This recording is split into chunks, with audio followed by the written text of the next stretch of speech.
Switch gears to another subject that I haven't talked about on the show in what seems like forever.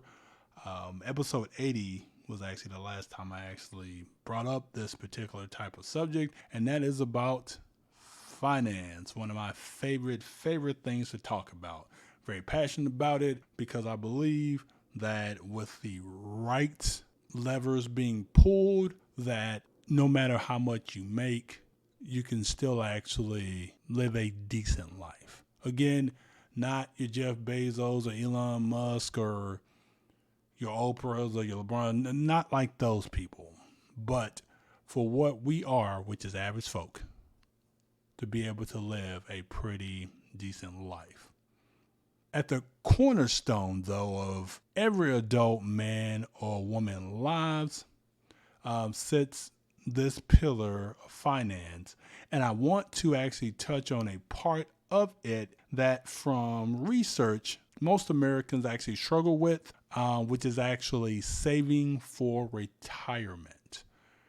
And I know retirement, can be a dirty word for some, since young folks are like, here, I'm not old. And then you have older folks who's just like, I think I waited too late. But I wanted to talk about it because it is important. There are many different ways to actually get to retirement and different ways that you can save to get there. But the one that I'm actually going to talk about on today's show, which every working American or anybody working, even if this is available to you in other parts in the world, that you should actually take advantage of, and that is the 401k. If you have it, I don't know, in the other countries, if you have it, because I know I have listeners all over the world, but if you do have a 401k, this advice might apply to you, or something similar, maybe not be called that, but you should definitely take advantage of it. So check this out. The 401k is a part of the Internal Tax Revenue Services Code in Article 401, Section K. Not kidding. That's actually why it's called the 401k. But anyway, this provision allows employees and employers certain tax benefits and write-offs for investing into and providing this type of actually retirement account. There are two types of 401k, the traditional 401k, and then you have your Roth 401k. The difference between the two are the traditional allows you to invest your money into it based off of your pre-tax income, and the other is based on income that has actually already been taxed, and that would be your Roth 401k. For example, if you get a loan or pull money out of your traditional 401k, you have to pay taxes since the money that you put aside for it wasn't actually taxed when you were originally, deposited into the 401k. Side note, by the way, before I get too deep into this, if you can help it, never pull money from your 401k. Never, ever do it. And I will explain why not to here in a little bit. But to get back on track, they both have a total investable amount that you can contribute yearly of about $22,500. Whichever one of these type of 401k accounts you decide to go with, once you open them, you do have to choose what companies or mutual funds you are actually going to invest into inside of your 401k. Since the 401k itself, I know some people might think it's actually an investment. Well, a 401k is just an investment account. You actually have to invest into things that are inside of the 401k for you to actually start to make money. With that being said, of course, don't freak out if you don't know what options to actually choose from. I do know, obviously the fear of losing money by picking the wrong, stocks or the different mutual funds inside of the 401k. And I do realize that that can be very intimidating, which is why every company that offers a 401k, they have a financial advisor that you can speak with that can help you, understand just what you're picking so you can best actually maximize your return. For example, for me, since I know that my 401k is supposed to be for the long term, I just needed something steady so I can, put most of my investment into the S&P 500, since it is and has for the last 40 years has seen a rate of return anywhere between 8% to 11.88% during that span. Of course, if you think that's the way you want to go, I would make that choice for yourself, since I am not a financial advisor and can't tell you to do with your money. But whichever way you decide, to go there, there's always a guarantee that whatever money you put into your 401k will grant you 100% rate of return up to a certain percentage. And here's why. So pretty much every company that offers a 401k has something that's called the employee match, which means that for every dollar you put in up to a certain percentage, the company will match. For example, if your company has a match up to 4%, if you put in the same amount, the company will match your 4%. Most companies that offer a 401k plan on average match anywhere between 4 to 6%. So whatever it is for your company match, you should definitely, if you can, match whatever that max is and get that free money. It's 100% rate of return if you do that, if you could take advantage of that. Nowhere else can you put in $1 and guarantee $2 back. So again, if you can take advantage of it, match it as best as you can. To touch on an earlier point real quick, whichever 401k you decide to go with doesn't matter. In my opinion, since either way, you're going to pay taxes on it regardless. There's been a debate in the finance community on which one is better. And again, for me, considering there isn't a way to avoid paying taxes on it, regardless of your age, then for me, it doesn't matter what option you actually go with.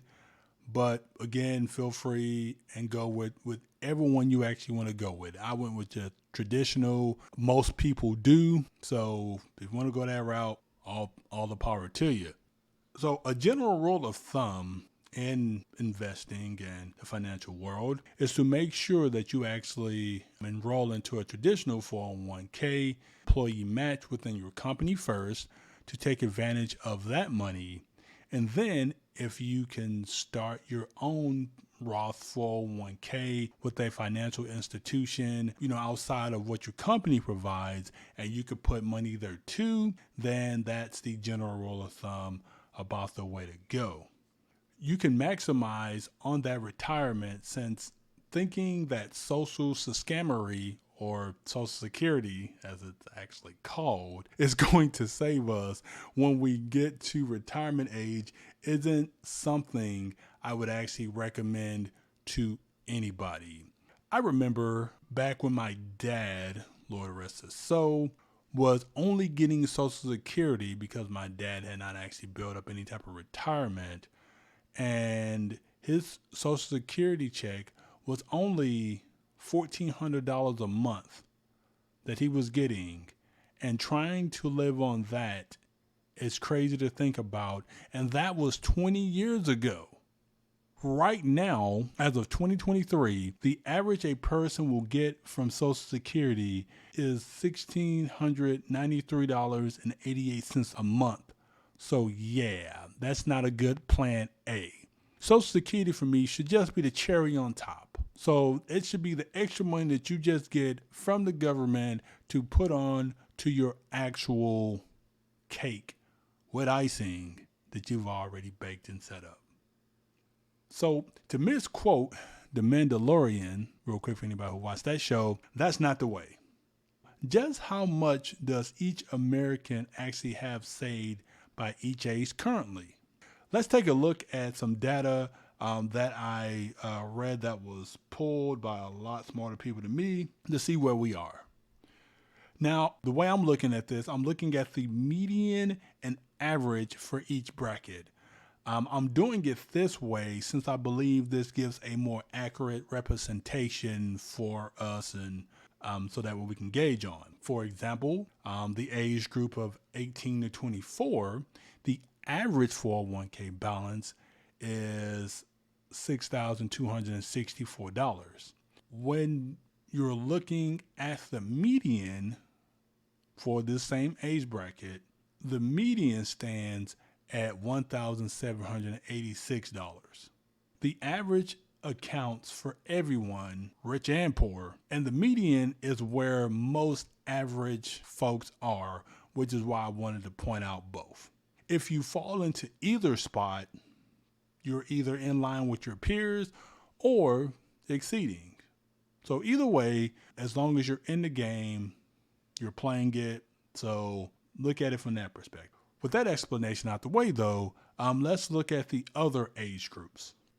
The next age bracket is from 25 to 34, and the average balance here is $37,211, with the median being $14,068. The 35 to 44 age bracket, the average balance is $97,020, with the median being $36,117. From 45 to 54, the average 401k balance is $179,200, or you can round it to $180,000, and the median is $61,530. In the final age bracket, which is 55 and up, the average is $241,246, with the median being $89,716. Now, looking at those numbers, I'm sure everyone listening knows that even if you hit 55, or of course you're blessed and fortunate enough to live longer than that, and you have that average, chances are you aren't going to be able to retire comfortably. Another study that I read on Fidelity, which was cited from a 2019 study, showed that nearly 48% of Americans aged 55 and older didn't have any retirement nest egg or traditional pension plan, and those who did have retirement accounts didn't have enough money in them. The reason why this amount of money just isn't enough, even though you would think, $250,000 is a lot of money, which for somebody like me who ain't got even close to that, sounds like a lot of money. But the reason why in retirement this doesn't work is because most people in retirement spend on average between 55% and 80% of whatever your income is now. So basically, if you are used to a $100,000 a year salary, you're going to spend somewhere between the amount aforementioned in your retirement age. I know most people, don't want to have to work until we just can't anymore. So with that said, here's an easy way to know just how much money you should have saved based on your age. So by age 30, give you all these numbers. By age 30, you should have saved about 1 times the amount you make. Age 40, it should be about 3 times, not 30, Jesus. If you do that, you are a really overachiever. 3 times as much. Age 50, it should be 6 times. 8 times by age 60, and by age 67, which most people retire, it should be 10 times what you actually have made or earned. Now, for anyone here not good at math like me, let me give you an example of what this looks like. So let's take that $100,000 a year salary and say you aren't ever going to make any more money than this, or at the very least, that's the retirement lifestyle that you actually want. Assuming you started working by the age of 18, by age 30, you should have saved at least $100,000. By age 40, that should be 300,000, so on and so forth, until the age of 67, when, we all should be either driving around in our convertibles or laying in the backyard or tanning on that beach. Well, I can't tan. I could just get darker. Well, absorbing vitamin D from the sun. I'll go with that. With those numbers, though, out of the way, I hope I didn't give anybody a panic attack about your current state and where you are. But if you're nowhere near retirement age, you still have time to maximize what we can earn, so that way we can invest. And then by retirement, we won't have to worry so much. It starts with taking advantage of that company match 401k. So if you're not in it or aren't taking advantage of that full match that your company offers, do it today. Our future retirement depends on it.